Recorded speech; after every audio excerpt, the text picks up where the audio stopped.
Ah, yes, the saga is over. The Joni Hakanpaa saga is over. Leaf fans, you guys can put away your conspiracy theory hats. Because even me, I was really going on and on about this. Like, I was like, what is going on with this guy?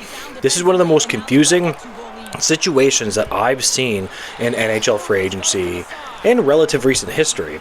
So around July 1st, it was reported that Joni Hakanpaa signed a 2-year, 1.5 per each year deal. And I was thinking, I was like, he played like 18 and a half minutes for Dallas last year. You might call him a bottom pair D, but 18 and a half minute guy for 1.5. Yeah, I get it. There's criticism. He's not a perfect defenseman. He's not a number one guy. I get it. But he also shoots, right? And I was thinking to myself, I was like, damn, that's a pretty good deal. I guess mostly my comparison is going to be when you look at other NHL teams and what they're giving their relative 4, 5, and 6 defensemen. You look at Joni Hakanpaa and you think to yourself, man, he is a pretty legit player. 6'7", big guy. He throws a couple of hits. He can clear the front of the net. He shoots right. Obviously, he might move around as good as a 6'7" defenseman can, which is, average at best. Let's be true with this. But at the end of the day, good signing. And then it came out that Steve Simmons says, actually, the guy pretty much has no cartilage in his knee. And I'm like, wait, hold the phone.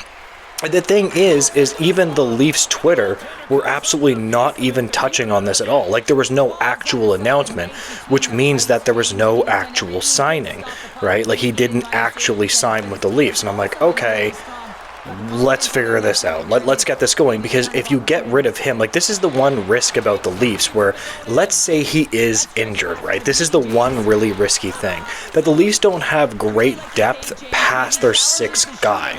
So what I mean by that is, like, I'm actually a person that likes Philippe Myers. I don't know if you know him. He's a pretty good right-handed shooting guy that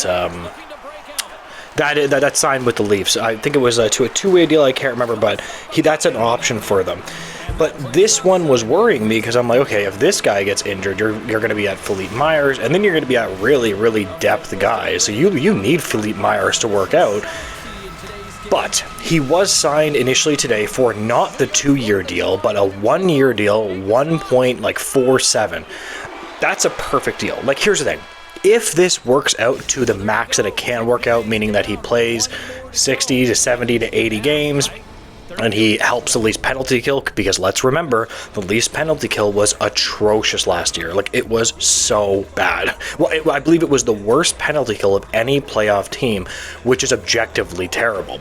And if that is what happens, and he can improve their penalty kill, he can munch minutes, he can be relatively healthy, this is a perfect, I would argue, a steal of a contract. The problem with this, though, is if he gets injured, this is going to be a big, big issue. Because then you're going to Philippe Myers, and then you're going to other guys, and then you're going to American Hockey League guys. And some of those guys might have a decent amount of talent, but when the Leafs need a guy to be a good penalty kill for them, this is going to be an issue, right? They need a good penalty killer for them.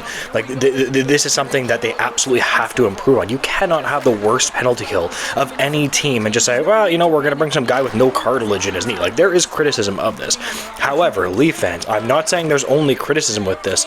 There is a positive that he is a pretty damn good player. Like, he can play. I've actually kept my eye on him for a while as an option for the Leafs in the playoffs. And he's a good player. I like when the Leafs picked him up. I was like, oh, that's a clever idea. But I don't know, man. This one is worrying me a bit, because if he gets injured, like, it's worth a bet.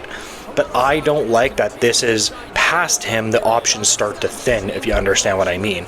And I'm wondering if maybe this is why they're keeping in touch with Mark Giordano, right? This is what I'm thinking, because they got a guy that's basically... I mean, if it is true that he has no cartilage in his knee, this guy's hanging on by a thread. Let me be crystal clear, this guy's hanging on by a thread. I mean, you need cartilage in your knee. I guess you could make the argument that surgeries and rehab can fix issues, but God, he needs to play at an NHL level. So anyways, it worries me. I actually watched a lot of Dallas games last year, and he legitimately is a good player. I watched a lot of Dallas games because I like watching them just in general, and Chris Tanev I wanted to watch, but I always notice Joni Hakanpaa, man, this guy can play. Either way, we can drop all our conspiracy theories. He is signed for a 1-year, 1.47 overall deal. So I'm wondering if he'll probably play with an Oliver Ekman-Larsson on the third pair, or perhaps a number 4 role, but I think that might be pushing it with him. I wonder who he is going to be paired with. I would like to see an interesting pair of him and Jake McCabe, perhaps on the PK or something like that. A 5-on-5, I wouldn't mind seeing him and OEL skate up and down the ice. I wonder how many minutes he's getting. I also wonder for the Maple Leafs, and this is another thing, how does he look in preseason?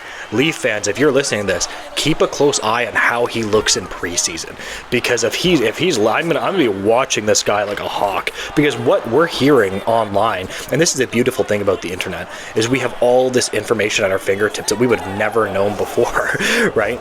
Keep an eye on this guy in preseason, because I guess he was going to get an absolute contract either way. I will say one thing though, I'm really glad that it worked out with the Maple Leafs. The Maple Leafs really need this defenseman to work out for them. Obviously, I'm worried about the injury history, because below him it gets a little bit thin. So I am worried about this one. But guys, I'm telling you, if this works out, this is going to be an absolute steal for the Leafs. 1.47, dude, Joel Edmondson got whatever the hell he got, an insane contract. I'd take Hakanpaa at 1.47 over that guy any day. Yeah.